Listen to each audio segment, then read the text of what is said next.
저는 이 시간 덤으로 사는 인생, 덤으로 사는 인생이라는 제목으로 하나님 말씀을 전가하려고 합니다. 오늘 본문의 배경은 유대인의 명절인 그 초막절 절기가 마칠 무렵에 발생한 것입니다. 저녁이 되었을 때에 7장 마지막 부분에 보면 사람들은 다 각각 집으로 돌아갔다고 기록되어 있습니다. 그리고 예수님은 그때 감람산으로 가셨다고 오늘 본문 1절에서 말씀하고 있습니다. 이 감람산은 감람나무가 많다고 해서 붙여진 이름입니다. 영어로는 올리브 트리라고 합니다. 예수님이 이 감람산에 아주 자주 가셨습니다. 얼마나 자주 가셨는가 하면 누가복음 22장 39절에 보면 예수께서 나가사 습관을 따라 감람산에 가심에 제자들도 따라갔더니 이렇게 말씀하고 있습니다. 그러니까 습관을 따라 갔다는 말은 거의 매일 가다시피 한 것입니다. 예수님이 이 감람산에 도대체 무엇이 있어서 무엇 때문에 이 습관을 따라 매일같이 이렇게 가셨을까? 누가복음 21장 37절에 보면 예수님이 그 감람산에 가신 이유를 말씀하고 있습니다. 예수께서 낮에는 성전에서 가르치시고 밤에는 나가 감람원이라 하는 산에서 쉬시니 이렇게 되어 있습니다. 예수님이 감람산에 가셔가지고 거기에서 쉬셨다는 것입니다. 요즘 같으면 돈이 있는 사람은 호텔도 있고 어디 또 아는 지인이라도 있으면 지인 집에 좀 신세를 지기도 하고 이럴 수 있는데 예수님이 예루살렘에 지인도 별로 없고 그리고 예루살렘에 또 남의 집에 또 폐를 끼칠 그런 상황도 아니고 그래서 예수님이 집이 없으니까 또 예수님이 거의 돈도 없으셨거든요. 그러니까 이 제자들 데리고 어디 한꺼번에 투숙할 만한 그런 계속 여비가 없었던 것 같아요. 그래서 밤이면 이제 산에 가셔가지고 거기에서 거의 노숙하다시피 그냥 거기에서 쉬셨던 것 같아요. 그리고 예수님이 또 감람산에 가신 목적이 있는데 누가복음 22장 39절부터 보면 예수께서 나가사 습관을 따라 감람산에 가심에 제자들도 따라갔더니 그곳에 이르러 그들에게 이르시되 유혹에 빠지지 않게 기도하라 하시고 그들을 떠나 돌 던질 만큼 가서 무릎을 꿇고 기도하셨다고 이렇게 기록되어 있습니다. 그러니까 예수님이 이 감람산에 가셨던 이유가 기도하시기 위해서, 그러니까 앞부분까지 합치면 예수님이 감람산에 가서 쉬시기도 하시고 또 거기에서 기도도 하셨던 것입니다. 그리고 오늘 본문에처럼 그 밤에 올라가셔가지고 아침에 내려오신 것 보면 거기에서 또 기도하시다가 또 주무시기도 하셨던 그런 상황인데 예수님이 습관적으로 가셨던 이 감람산에 특별히 또 예수님이 가시는 동산이 있었는데 그것을 겟세마네 동산이라고 합니다. 예수님은 겟세마네 동산에서 그곳에서 제자들과 함께 쉬시기도 하시고 또 기도하시기도 하시고 또 주무시기도 아마 하셨을 것처럼 생각됩니다. 근데 2절에 보면 아침에 다시 성전으로 들어오시니 백성이 다 나오는지라 앉아서 그들을 가르치시더니, 그러니까 감람산에서 예수님이 밤을 지새우신 거예요. 그리고 난 다음에 이제 아침에 이제 다시 성전으로 오셨습니다. 예수님이 오셨다는 그 소식이 알려졌는지 백성들이 예수님께로 나와왔습니다. 예수님이 성전 한 곳에서 앉으셔서 이제 그 백성들을 가르치고 있었습니다.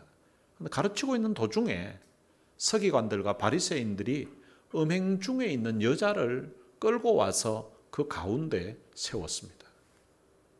지금 우리처럼 보면 이렇게 예배 드리고 있는데 어떤 사람들이 끌고 와가지고 중간에 지금 간음 행음 중에 있던 사람을 끌고 와가지고 세워놓은 그런 상황인 것입니다. 그런데 4절에 보면 예수께서 말하되 선생이여 이 여자가 간음하다가 현장에서 잡혔나이다 이렇게 말합니다. 현장에서 잡혔습니다. 현행범이라는 거죠. 이 여인은 자신이 간음하던 현장에서 잡혔기 때문에 뭘 어떻게 변명할 수도 없고 현장에서 잡혔기 때문에 이걸 거짓말로 어떻게 떼올 수도 없는 그런 상황입니다. 서기관들과 이 바리새인들이 간음하다가 현장에서 잡힌 이 여인의 문제를 자기들이 해결하지 않고 예수님에게로 데리고 온 이유가 있습니다. 그 이유를 6절에서 밝히고 있는데요. 그들이 이렇게 말하면 고발할 조건을 얻고자 하여 예수를 시험함이러라. 그러니까 예수님이 이 여인에 대해서 어떻게 처리하는가 따라서 고발하겠다는 거죠. 그 고발할 조건을 얻기 위해서 한다는 것입니다. 그 당시 많은 사람들이 예수님을 그리스도라고 메시아라고 믿었습니다. 그런데 이 서기관들이나 바리새인들은 예수님을 믿지 않았습니다. 아예 예수님을, 저 인간을 백성들이 너무나 존경하고 따르고 있으니까 저걸 아예 죽여버려야 되겠다고 생각하고 있습니다. 그래서 고발할 수 있는 그런 조건을 찾기 위해서 이제 예수님에게 올무를 씌우려고 지금 함정에 빠뜨리려고 지금 질문을 하고 있는 것입니다. 질문이 뭔가 하면 예수께 그들이 말합니다. 선생이여, 이 여자가 간음하다가 현장에서 잡혔나이다. 모세는 율법에 이러한 여자를 돌로 치라 명하였거니와 당신은 어떻게 말하겠나이까? 여러분, 모세는 율법에 이렇게 명했다고 했는데 사실은 모세가 명한 게 아니고요. 하나님이 명하신 것입니다. 하나님이 명하신 건데 레위기에 보면 이 부분에 대해서 모세가 이렇게 말했습니다. 누구든지 남의 아내와 간음하는 자, 곧 그의 이웃의 아내와 간음하는 자는 그 간부와 음부를 반드시 죽일지니라. 그러니까 누구든지 남의 아내와 간음을 할 때에 그 남자와 그 여자를 반드시 죽이라고 레위기에서는 말씀하고 있습니다. 신명기 22장 22절에도 이 내용을 다루고 있는데요. 어떤 남자가 유부녀와 동침하는 것이 드러나거든 그 동침한 남자와 그 여자를 둘 다 죽여 이스라엘 중에 악을 제할지니라고 말씀하고 있습니다. 그러니까 간음하는 자를 처리할 때에 그 간음하던 남자와 그리고 여자를 둘 다 죽이라고 명을 했습니다. 그런데 오늘 본문의 이 서기관들이나 바리새인들은 여자만 잡아서 끌고 왔습니다. 남자는 어디 갔는지 남자는 끌고 오질 않았습니다. 그들이 남자는 그냥 놓아준 것인지 아니면은 그 남자는 도망을 간 것인지 정확하게는 알 수는 없습니다. 율법에는 분명하게 간부와 음부, 그러니까 남자와 여자로 이렇게 기록이 되어 있습니다. 그런데 율법에서는 그 순서도 보면 지금 레위기에서도 신명기에서도 남자를 먼저 언급을 했습니다. 이 성경에서 이 순서를 어떻게 언급하는 것은 굉장히 중요하게 취급하고 있습니다. 보통 간음을 할 때 보면 일반적으로 남자가 강자인 경우가 많습니다. 물론 특별한 경우에는 여자가 유혹을 해서 그런 경우도 있지만 일반적으로 남자가 주도해서 이루어지는 경우들이 많습니다. 서기관들과 이 바리새인들은 강자인 그 남자는 잡아오지 않고 약자인 여자만 지금 잡아온 것입니다. 이들은 율법의 정신이 주로 강자로부터 약자를 보호하는 데 있습니다. 그렇다면 이들은 약자는 잡아오지 않고 약자만 잡아오고 강자는 그냥 풀어준, 놓아준 그런 상황인 것입니다. 이 서기관들과 이 바리새인들이 율법의 정신을 제대로 잘 모르고 있고 율법의 정신을 어기고 있는 것입니다. 사실 이들의 목적은 이 여인을 어떻게 심판하느냐 거기에 있는 것이 아닙니다. 이들은 예수님을 고발할 조건을 찾기 위해서 예수님을 시험하려고 질문을 던진 것입니다. 모세는 율법에 이러한 여자를 돌로 치라 명하였거니와 선생은 어떻게 말하겠냐는 것입니다. 서기관들과 이 바리새인들이 이렇게 질문한 이유가 있는데 그것은 바로 고발할 조건을 찾는다는 거예요. 예수님께 고발할 조건을 찾기 위해서 이렇게 질문을 했는데 예수님이 어떻게 말하는가에 따라서 그들이 고발해서 예수님을 자기들 지금 유대 사회에서 백성들이 추종하는 그리스도라는 그런 모습으로 더 이상 활동하지 못하도록 제재를 하거나 아니면 죽이려고 하는 그런 계획으로 질문을 던진 것입니다. 예수님이 지금까지 가르침의 그 내용을 보면 이 사건에 대해서 일반적으로 예수님이 어떤 답을 할 거라는 것은 아마 그들도 얼마든지 추론할 수 있었을 것입니다. 그 예상되는 답변은 예수님은 지금까지 많은 사람들에게 사랑에 대해서 이야기했고요. 자비에 대해서 이야기했습니다. 그리고 하나님의 긍휼에 대해서 이야기했습니다. 그렇기 때문에 예수님은 아마 이 여인을 돌로 치라고 율법에는 되어 있지만 아마 용서하라고 아마 하실 거라고 아마 그들이 이렇게 기대했을 것입니다. 여러분, 만약 예수님이 그 여인을 용서해 주라고 그렇게 하면 어떻게 되는가 하면 모세의 율법에는 이런 여인을 돌로 쳐서 죽이라고 했거든요. 그런데 예수님이 돌로 치지 말고 용서해 주라고 하면 예수님이 모세의 율법을 범하는 것이 됩니다. 율법을 범하면 어떻게 되는가 하면 그 당시 산헤드린 공회라는 것이 있었습니다. 이 산헤드린 공회가 어떤 역할을 했는가 하면 그 당시 종교적인 그리고 정치적인 사회적인 이런 모든 법을 자기들이 만들기도 하고 그리고 재판을 하기도 했습니다. 자체적으로 재판한 그것이 그 사회에 그대로 영향을 끼치게 되었습니다. 만약에 이 산헤드린 공회에서 예수님을 정죄하게 되면 예수님은 더 이상 유대 사회에서 더 이상 활동할 수가 없고요. 심지어는 예루살렘에서 그리고 자기들이 사는 지역에서 추방할 수도 있는 그런 결과가 올 수 있게 됩니다. 그리고 만약에 예수님이 율법대로 이 여인을 돌로 치라고 하면 어떻게 되는가 하면 이것은 로마 당국에 고발할 조건을 얻게 됩니다. 왜냐하면 그 당시 유대 사회는 로마의 식민지였습니다. 유대 나라에는 사형을 시킬 수 있는 그런 권한이 없었습니다.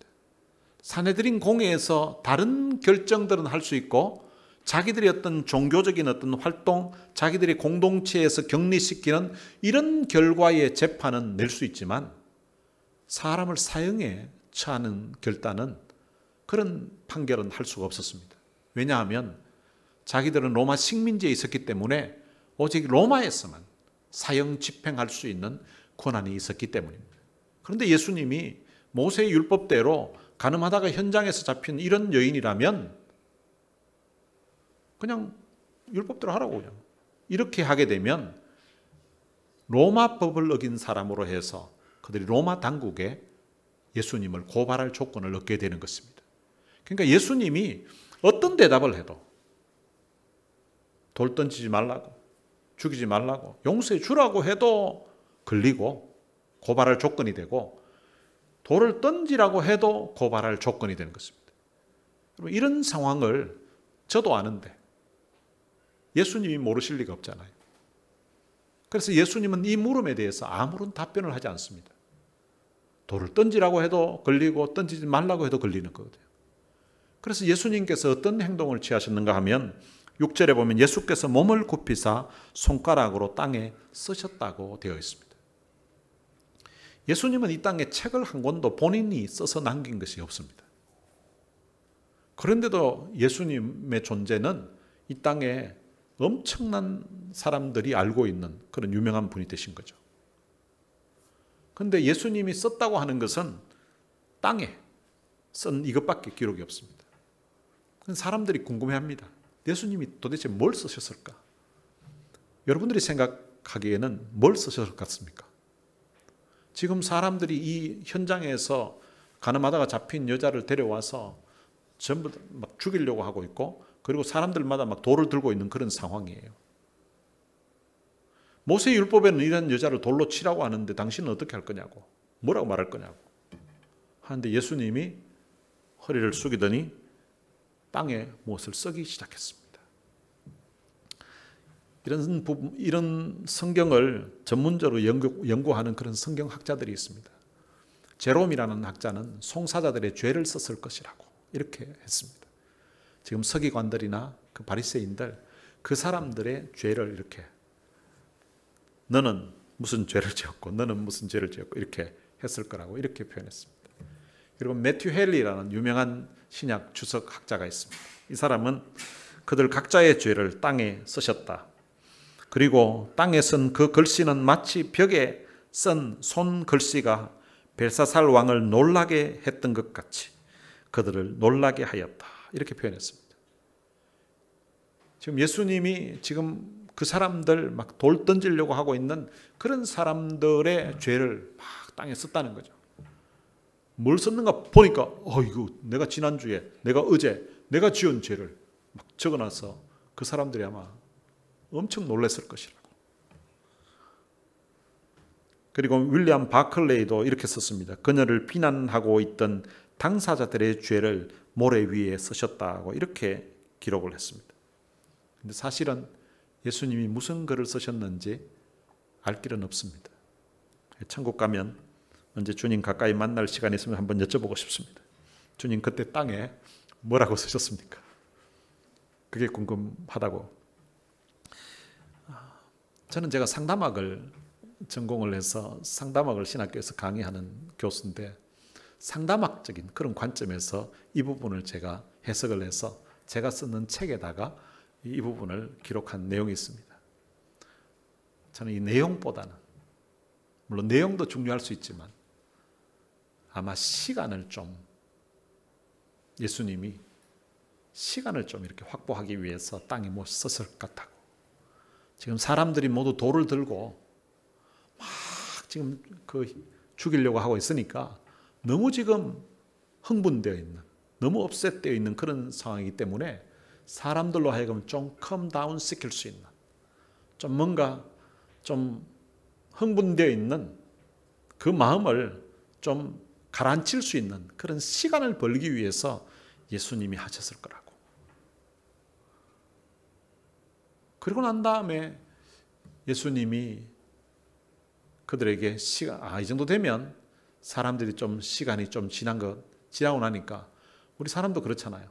막 너무 흥분되어 있을 때 그때는 참어린자 3개면 살인도 면한다는 그런 말도 있잖아요.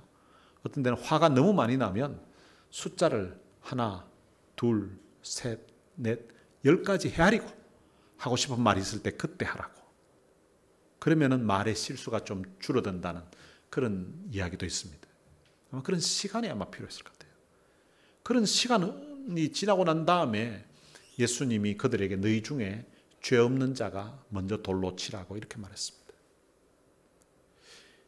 이런 시간을 보내지 않고 모세 율법에는 이런 사람을 돌로 치라고 했는데 선생은 어떻게 말하시겠냐고 이러면은 앞에 예를 들었던 그런 성경학자들처럼 그 사람들의 죄를 시간을 벌지 않고 말로 그냥 야 너는 이런 짓 했지 않냐, 너는 이런 짓 했다 이렇게 하면요 그 사람들이 뜨끔할 수도 있지만은 지금 돌을 들고 있잖아요.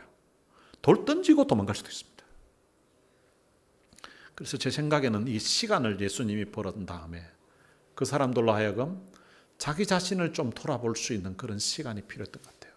물론 그 성경학자들처럼 그렇게 그 사람들의 제목을 이렇게 적었을 수도 있다고 합니다. 이름을 밝히지 않고 이렇게 적으면 본인은 알 거 아니에요. 양심의 가책이 되고. 그래서 오늘 본문에 보면 그렇게 쓴 그 상황에서 이제 그 내용을 보고서 사람들이 양심의 가책을 느끼기 시작했습니다. 너희 중에 죄 없는 자가 먼저 돌로 치라고 하니까 사람들이 양심의 가책을 느껴서 한 사람 한 사람 그 성전에서 나갔다는 것입니다. 다 나가고 나서 나중에 이제 그 성전 안에 2사람만 남아 있습니다. 예수님과 간음하다가 현장에서 잡혀온 그 여인만 남아 있습니다. 지금 돌을 던질 수 있는 자격이 있는 사람은 바로 예수님 한 분밖에 없습니다. 그런데 그 예수님이 그 여인에게 용서의 은혜를 베풀어 주십니다. 이 여인은 그 당시 모세 율법대로 했다면 그가 돌에 맞아 그 현장에서 죽어야 했던 사람입니다.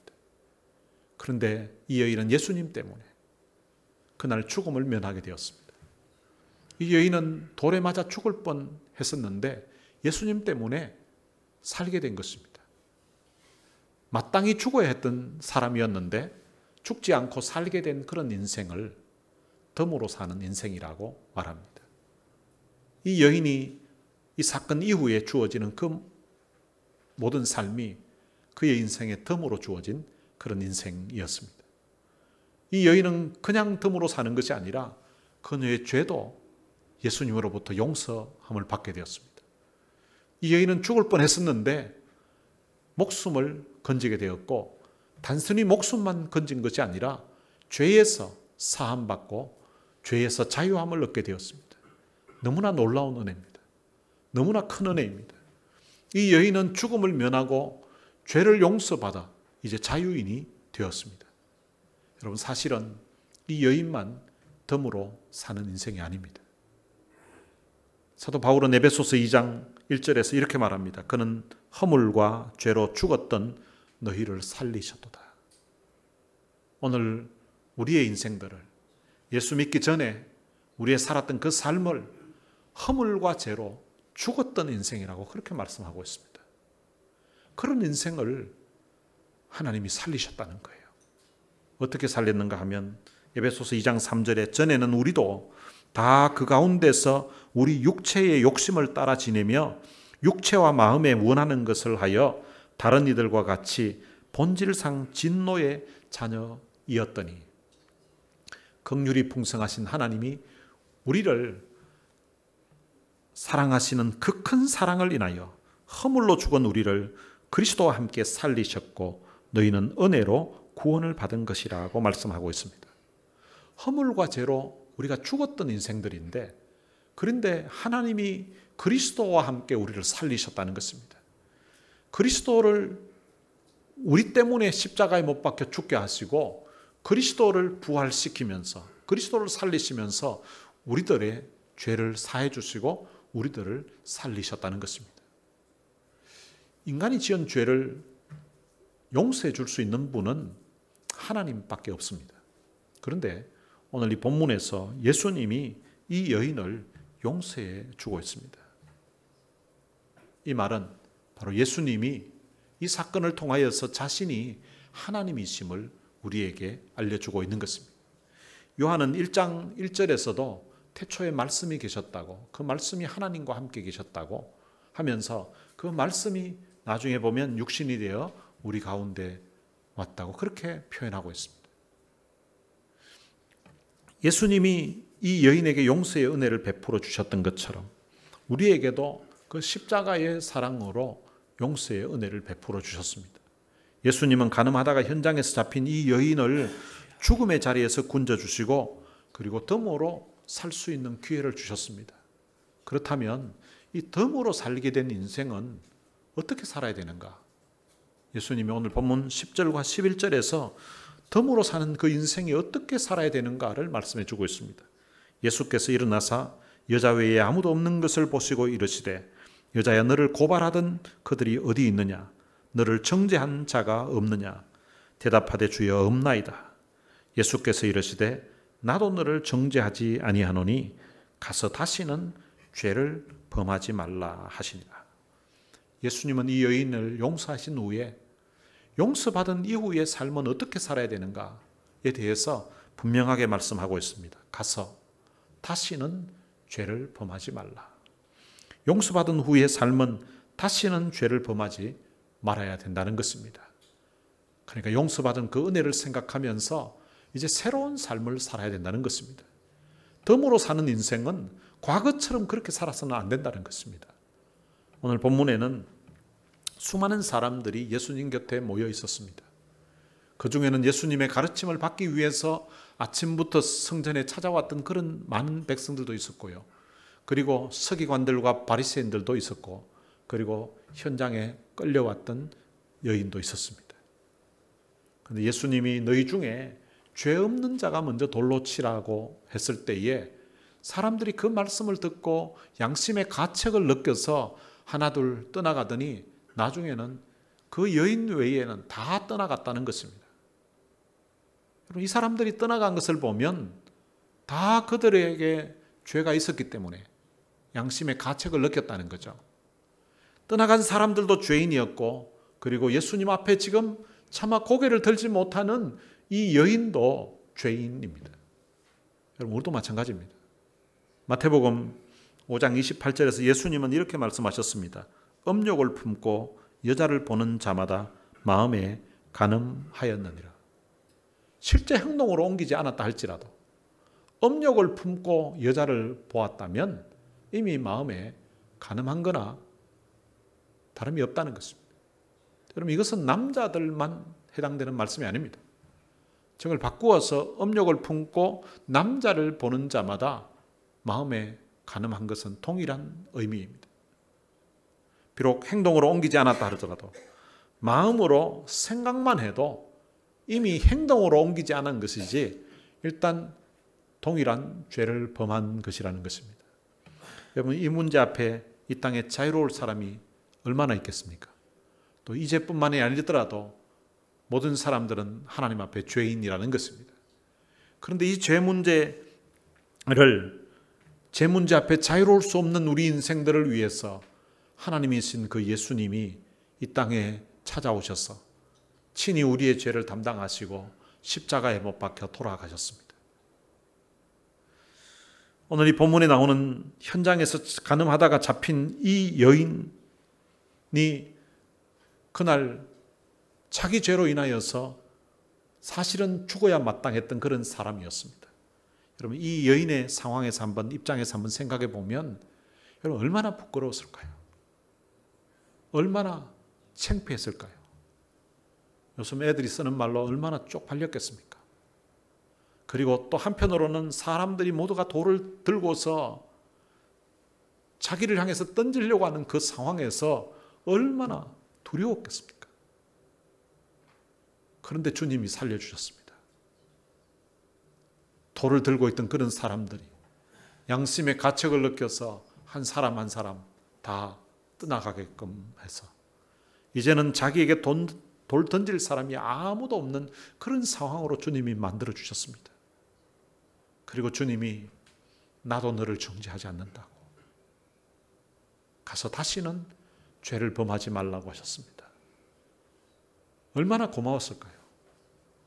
얼마나 감사했을까요? 얼마나 감격스러웠을까요? 아마 이날 일을 이 여인이 얼마 동안 살았는지 모르지만 그가 죽는 그날 그 순간까지 아마 하루도 잊지 못할 그런 사건이었을 것입니다. 여러분, 사실은 영적으로 보면 우리도 마찬가지입니다. 구약의 이스라엘 백성들을 하나님과 마치 결혼한 것처럼 표현했는데 호세아서에 보면 다 그들은 간음한 사람들이라고, 하나님을 저버리고 다른 남자에게로, 다른 신에게로 간 사람들이라고 그렇게 표현했습니다. 영적으로 보면 우리도 바로 그런 상황이라는 것입니다. 허물과제로 죽었던 우리 인생들이었는데, 그래서 감히 하나님 앞에 고개를 들 수 없는 그런 인생들이었는데 하나님께서 그리스도 예수 안에서 우리를 살려주셨습니다. 우리를 살리기 위해서 하나님은 자기의 하나밖에 없는 아들을 십자가의 죽음의 자리에 내어주셨습니다. 여러분, 이 죄사함의 은혜가 얼마나 큰 것인지 아십니까? 여러분, 우리가 죄사함 받고 구원받은 이 기쁨이 얼마나 큰 것인지를 여러분 경험해 보셨습니까? 여러분, 나 같은 죄인 살리신 이 하나님의 은혜에 대한 이 감사가, 이 감격이 우리 마음에 있어야 되는 것입니다. 어떤 목사님이 찬송가 305장에 나 같은 죄인 살리신 주 은혜 놀라와, 이 찬송 부르면서 너무 큰 은혜를 받은 거예요. 그리고 그 찬송을 지었던 존 뉴턴이라는 분도 원래는 노예들을 잡아서 파는 그 상선에 선장하던 사람이었거든요. 그러니까 인신매매하는데 거의 주범격으로 있던 사람인데 그 사람이 회개하고 예수 믿고 영국 국교의 목사가 됐습니다. 자기 같은 사람 잡아다가 팔아먹던 그런 일에 종사하던 그 인생을 하나님이 회개시켜서 그 영혼을 구원해서 죄사함 받게 했으니까 너무 감사한 거죠. 그래서 나 같은 죄인 살리신 주 은혜 놀랍다고 고백하면서 가사를 쓴 거예요. 목사님이 그 찬송 부르면서 너무 큰 은혜를 받은 거예요. 그래서 이 목사님은 늘 그 찬송 부르는 거예요. 이렇게 주일 예배 시간에도 나 같은 죄인 살리신 부르고요. 그리고 또 새벽 기도 때도 그거 부르고, 신방 가도 그거 부르고, 늘 그 찬송 부르는 거예요. 그러니까 장로님 중에 젊은 장로님 한 분이 목사님에게 가서 이야기를 했습니다. 그 찬송이 이게 빠르지도 않고 너무 느리잖아요. 그러니까 늘 쭉 처진 느린 곡을 부르니까 마치 장례식 같은 그런 느낌도 들고 이랬던 모양이에요. 그러니 장로님이 목사님을 찾아가서, 목사님, 이제 찬송가 305장 이제 말고 다른 찬송을 좀 불렀으면 좋겠다고.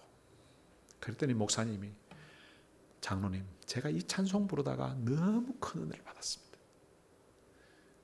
이 찬송을 부르면 제가 은혜 받았던 그때가 생각이 납니다. 그래서 찬송 부를 적마다 그때가 생각이 나고 해서 너무 감사하고 너무 감격스럽습니다. 저는 우리 성도들도 제가 이 찬송 부르면서 받았던 그 은혜를 같이 받았으면, 내가 느끼는 그 감격을 같이 누렸으면 하는 그런 마음에서 이 찬송을 부릅니다. 장로님이, 목사님, 찬송가가 600곡이나 되는데 하필 305장만 그렇게 부르십니까? 다른 곡도 좀 불렀으면 좋겠다. 그랬더니 목사님이, 장로님, 이 찬송가 있잖아요. 이 가사의 의미를 생각하면서 한번 불러보십시오. 얼마나 은혜로스러운지 모릅니다. 장로님이 은혜가 되면 이야기했겠습니까? 지금 은혜가 안 되고 자꾸 시험이 들고 또 본인뿐만 아니라 교인들도 장로님이 목사님한테 한번 이야기해보라고 막 이러니까 이제 장로님이 대표로 목사님에게 말씀을 드렸는데 이 목사님이 받아들일 생각이 전혀 없는 거예요. 자꾸 이게 의미를 생각해보라 그러고 이러니까 장로님이, 아이고 우리 목사님 말해가 될 뿐이 아니구나. 앞으로는 뭐 목사님인데 뭐 건의할 것도 없고 그냥 하고 이제 마음문 닫고 그냥 돌아갔습니다. 근데 얼마 뒤에 이 장로님이 교통사고가 났는데요. 맞은편에서 오던 차가 갑자기 중앙선을 넘어서 이 장로님이 타고 가던 차를 박아버린 거예요. 그래서 장로님이 이 응급실에 실려갔는데요. 차는 폐차되는 상황이었고 장로님이 완전 죽다가 사는 거예요. 장로님이 교통사고가 났다는 이야기를 듣고 목사님이 다른 장로님, 권사님, 교역자들과 병원에 신방을 갔습니다. 신방을 가서 목사님이 찬송가 305장을 불렀습니다. 나 같은 죄인 살리신.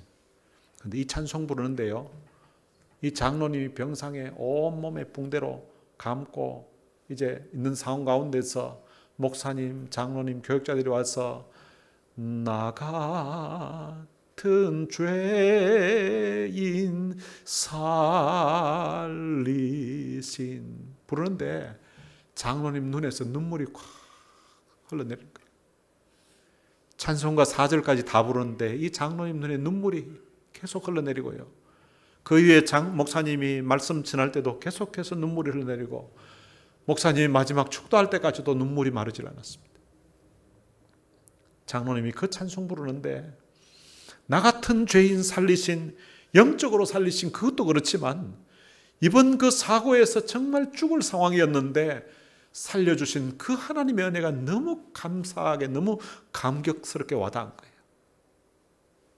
그리고 이제 시간이 지나서 장로님이 이제 다 치유가 되어서 이제 퇴원을 했습니다. 한 번은 이 장로님하고 같이 한 교인 집에 신방을 가게 됐는데 이 장로님이 목사님하고 신방 가는 도중에 장로님이 먼저 이야기한 거예요. 목사님, 오늘도 가면 찬송가 305장 부르시죠? 아, 예, 좋습니다, 장로님. 그 다음부터는 이 장로님도 305장을 좋아하게 되었다는 것입니다. 여러분, 찬송가는 304장을 불러도 괜찮고 찬송가는 306장을 불러도 상관없다고 생각됩니다. 그리고 가스펠송을 불러도 괜찮고요. 그리고 요즘 나오는 CCM을 불러도 상관이 없다고 생각됩니다. 우리가 하나님 앞에 찬송 부를 적마다, 우리가 하나님 앞에 예배드릴 적마다 나 같은 죄인 살리신 이 하나님의 은혜에 대한 이 감사가 있어야 되고 이 감격이 있어야 되는 것입니다. 이 하나님의 은혜에 대한 이 감사한 마음으로 하나님을 예배해야 되고요. 이 하나님의 은혜에 대한 이 감사하는 마음으로 주님의 몸된 교회를 섬겨야 되는 것입니다. 주님이 이 여인에게 가서 다시는 죄를 범하지 말라고 하셨습니다. 오늘 우리도 이 말씀을 우리의 마음에 새기고서 살아야 됩니다. 오늘 이 본문의 여인과 같이 추한 모습이 우리 안에 있다면 그런 모든 모습을 이제는 버려야 됩니다. 서기관들과 바리새인들처럼 다른 사람들을 정죄하는 이런 마음이 있다면 그런 사람들을 이제 청산해야 되는 것입니다. 우리 가운데 혹시 그 옆에서 서기관들과 바리새인은 아니지만 함께 돌을 들고 있었던 그런 사람의 모습이 오늘 우리 속에 있다면 들고 다니던 돌을 이제는 내려놓아야 하는 것입니다.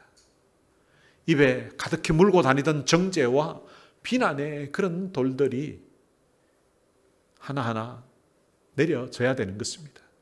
가슴에 품고 있었던 그런 모든 돌들이 있다면 그런 돌들을 주님 앞에 다 내려놓아야 되는 것입니다. 주님 앞에서 이제부터 나도 새로운 삶을 살겠습니다 라는 그런 결단이 여러분들에게 있게 되시기를 바랍니다. 오늘 이 본문의 이 여인만 덤으로 사는 인생이 아닙니다. 오늘 우리도 덤으로 사는 인생인 것입니다. 덤으로 사는 인생을 주님을 위해서, 덤으로 사는 인생을 복음을 위해서 살아가시기를 주님의 이름으로 축원합니다.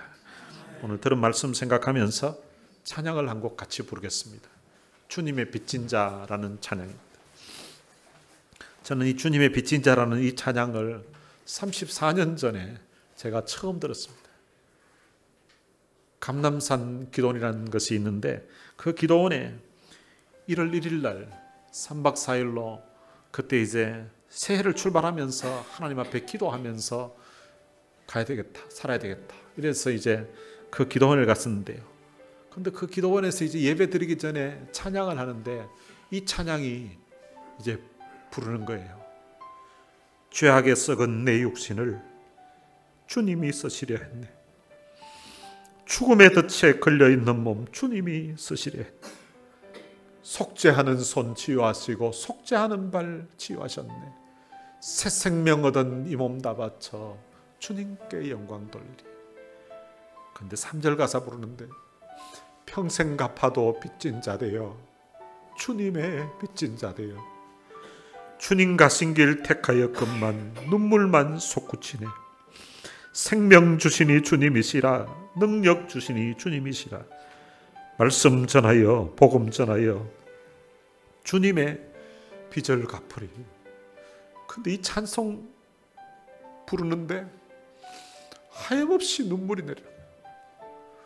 그 집회 3박 4일 참석하는 동안 이 찬양이 계속 생각이 났습니다. 그래서 이 찬양 부를 때에 그때 있었던 그런 감동, 그때 있었던 그런 은혜가 생각나기도 합니다.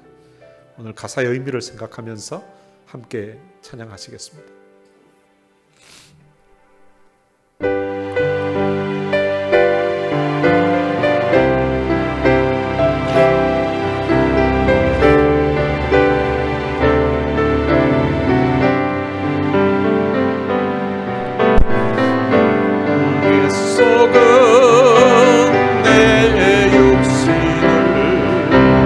주님이 쓰시려 했네.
말씀 생각하면서 우리 같이 한번 기도했으면 좋겠습니다.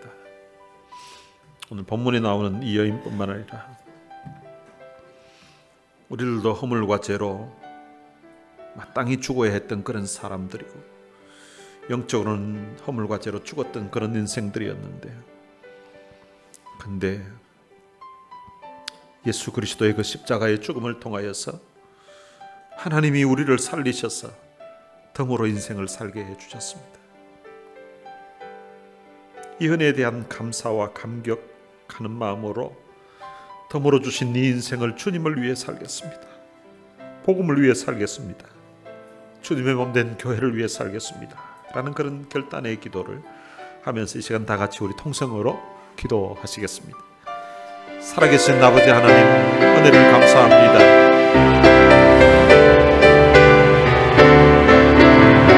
가늠하다가 현장에서 잡혀왔던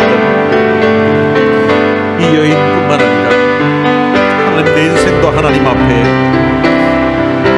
이 여인과 다를 바 없는 그런 죄인이었음을 주님 앞에 고백합니다. 허물과 죄로 죽었던 인생이었습니다. 이 여인과 다를 바 없었던 그런 주님, 허물 많은 인생, 하나님, 내 인생의 주님, 사람들이 모르는 곳에 생겼던 그 모든 일들이 마치 이 여인이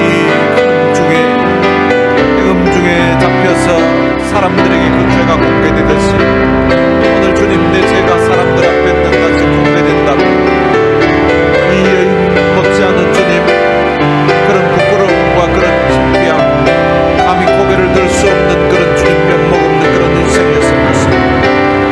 하나님이 허물 많은 내 인생을 긍휼히 여겨주시고 허물 많은 내 인생을 불쌍히 여기셔서 이 땅에 하나님의 아들 예수 그리스도를 십자가의 죽음의 자리에 내어주시고 내 모든 죄와 허물을 사해 주신 것 참으로 감사합니다. 그리고는 가서 다시는 죄를 범치 말라고 하였음에도 불구하고 하나님, 말씀대로 살고자 하고 주님 뜻대로 살고자 하는 마음이 있지만 그러나 하나님 앞에 계속해서 넘어지고 자꾸만 주님 주저앉게 되는 그냥 허물 많고 연약한 내 모습을 보면서 때로 낙심하고 절망할 때도 있지만 그럼에도 불구하고 주님이 내 모든 죄값을 납하게 주시고 십자가에 내 모든 과거와 현재와 미래의 죄까지 주님이 해결해 주셨다는 그 말씀 때문에 그 말씀으로 인하여서 다시금 주님 앞에서 설 수 있도록 은혜를 주시고 아무리 생각해봐도 주님 앞에 가망 없는 희망 없는 그런 인생인데 그럼에도 불구하고 주께서 하나님의 그 큰 사랑으로 인하여서 그 큰 은혜로 인하여서 내 모든 허물을 사해 주신 그 놀라우신 사랑, 그 놀라우신 은혜를 진심으로 감사합니다. 하나님, 평생 갚아도 갚을 길 없는 그 놀라운 사랑, 평생 갚아도 갚을 길 없는 다함이 없는 하나님의 은혜, 그 은혜 받아서 오늘 여기까지 왔습니다. 살아계신 아버지 하나님, 내 인생 자체가 덤으로 사는 인생이고 또한 주님 육신적으로도 주님 죽을 뻔한 그런 여러 가지 많은 어려움이 있었고 사람 것을 제대로 못할 것 같은 그런 절망적인 상황이 있었지만 하나님이 내 인생에 부어주신 그 은혜가 너무 크고 하나님이 내 인생에 다시금 덤으로 살 수 있는 기회를 주신 것 참으로 감사합니다. 영화로 주님 사형 선고받았을 그때에도 주님 마치 인생의 주님 끝난 것 같은 그런 절망적인 상황이었는데 하나님이 덤으로 살 수 있는 기회를 주신 것 참으로 감사합니다. 살아계신 아버지 하나님, 오늘 이 여인에게 주셨던 이 말씀을 마음에 새기면서 가서 다시는 죄를 범치 않게 하시고 하나님 말씀대로 주님 순종하며 하나님을 기쁘시게 하는 그런 삶 살 수 있게 주님 도와주시기를 원합니다.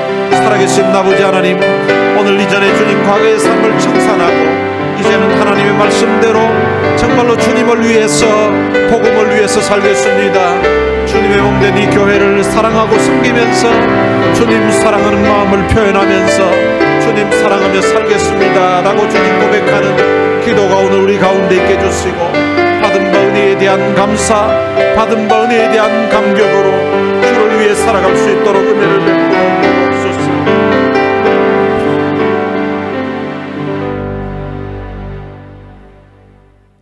살아계신 아버지 하나님, 은혜를 감사합니다. 오늘 본문에 나오는 현장에서 가늠하다가 잡힌 이 여인뿐만 아니라 오늘 우리들도 영적으로 보면 다 하나님 앞에 하나님을 저버리고 살았던 그런 허물 많은 인생들이고 또 죄 많은 인생임을 주님 앞에 고백합니다. 허물과 죄로 죽었던 그런 인생들인데 오늘 우리들을 구원하시기 위해서 하나님이 하나밖에 없는 아들을 십자가의 죽음의 자리에 내어주시고 우리의 모든 죄와 허물을 사해 주신 그 놀라운 사랑, 놀라운 은혜를 진심으로 감사합니다.